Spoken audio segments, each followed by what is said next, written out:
a member of the UK Parliament is calling for a government review of Steam after Raid Day was removed from the platform. As reported by Variety, Hannah Bardell called the game utterly abhorrent material and implored the government to commit to getting around the table and sorting this issue for good.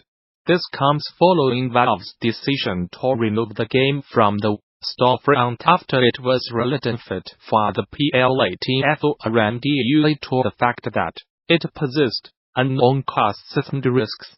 Raid Day is a 3D visual novel that centers around committing violence and assault against women during a zombie apocalypse, with developer Duskplant encouraging players to verbally harass, kill, and rape women as they choose to progress the story. For the most part, Valve says anything that is not illegal or straight-up trolling is given the green light, but notes in yesterday's statement that their policies surrounding similar content on Raid Day should be reactionary. A game of this nature has no place in our society, Bardell said while speaking before Britain's Digital Culture, Media and Sport Committee earlier today. I am glad that it has been pulled by gaming site Steam, but their response was woeful. It did not even accept or acknowledge the risk it could pose. Bardell's call for a government review in Parliament to strengthen the legislation around this area was supported by First Minister of the Scottish Parliament Shona Robison, for any online gaming platform to allow the publishing of a so-called game which glorifies the killing and raping of women would be disgusting and deeply offensive. Robinson said, "It is not entirely clear what a government review might look like since Valve is a privately owned company based in the United States. But according to Scotsman Culture Secretary Jeremy Wright, has agreed to investigate how THGAME was allowed to be developed and set for release. Park in Play is a new initiative launched earlier today in partnership with USTWOGAME addressing the issue of a lack of people of color in the United Kingdom game scene. This is great to see, and it's really important for other developers to recognize the importance of creating a space where game developers of color can network, discuss their experiences, and lobby the industry to be more inclusive.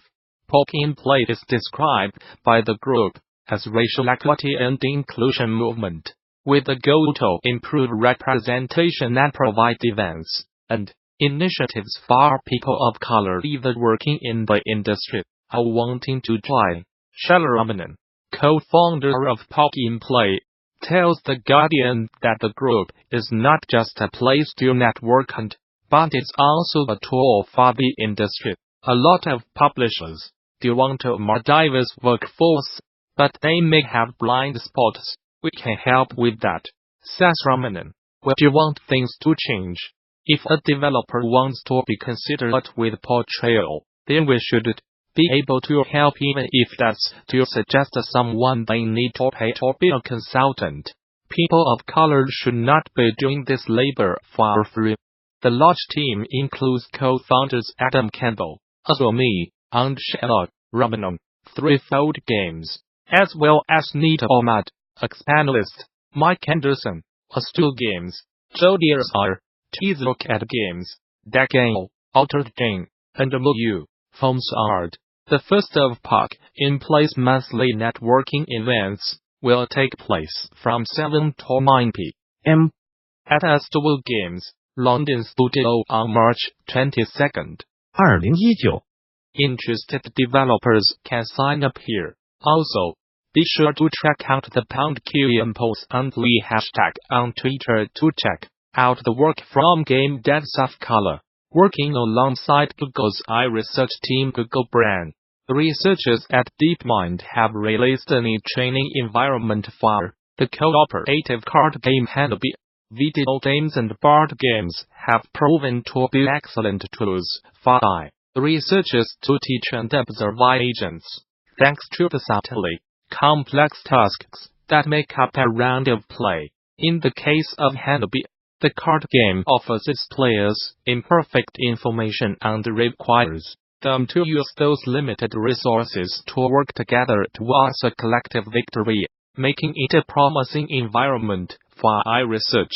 Hanabi itself, as outlined in a paper on the learning environment, is a sort of cooperative solitaire.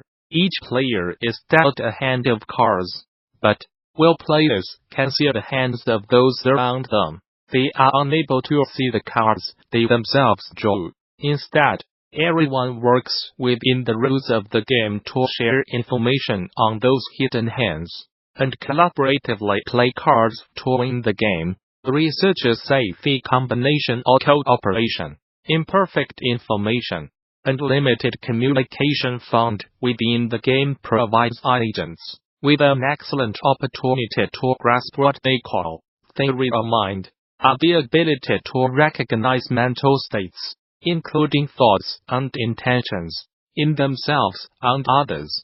Other games like StarCraft II and some Atari 2600 titles have been the subject of deep research in the recent past, including a recent bout between a DeepMind agent and professional StarCraft II players. High-minded devs curious about DeepMind's recent work with Hanabi can find the learning environment in its entirety up on GitHub. Grinding Gear Games, Path of the Exile's free-to-play success story. Having grown from modest beginnings in 2013 to entertain millions of active players every month, at the HGAME Developers Conference in San Francisco next month, you will get to see how the dev team keeps it going strong. As part of the BD 2019 Design Check-Off Talks, Grinding Gears Chris Wilsonville present, designing Path of Exile, to be played forever, an inside look at how Path was built from the ground up with sustainable development in mind. Expect to learn how to structure releases in 2 seasons with predictable release dates and scope, how to reuse content for rapid development, how to use procedural generation to keep content from feeling stale, how to employ multiple overlapping axes of randomness for additional replayability, how to design deep gameplay systems that keep players engaged, and most importantly, how to grow while you excel MMUNITY over a long period of time. You will not want to miss this and many other insightful talks lined up for the show this year, so bookmark them in THEGDC 2019 session scheduler. There you can begin to lay out your GD 2019, which takes place March 18th through the 22nd at the newly renovated Moscone Center in San Francisco. Bring your team to GD, register a group of 10 or more and save 10% on conference passes. Learn more. For more details on GDC 2019, visit the show's official website, or subscribe to regular updates via Facebook, Twitter, OS. Gamasutra and BD are sibling organizations under parent company Informa. This post that originates from the site Narrative Construction contains no spoilers. But if you hold a belief that some designers are mysterious and that their games are magic, I would advise thinking twice before deciding to read the post. The title, Putting into Play, is inspired by the term mise en scène, which means putting into the scene, put on stage. The term had its origin in theater, and was later picked up by film scholars as to have a way of referring to the practice of directing, planning and controlling the elements for the desired effect on a stage or in a frame of a film. Since the term isn't established in games, but where the concept could provide an overlook of the stylish elements that are to be organized and arranged in the creation of a film, my intention is not to put a new term into play. What I will put into play are the thoughts that precede the choice of elements that are to become the parts of the desired form of an engaging and dynamic game system.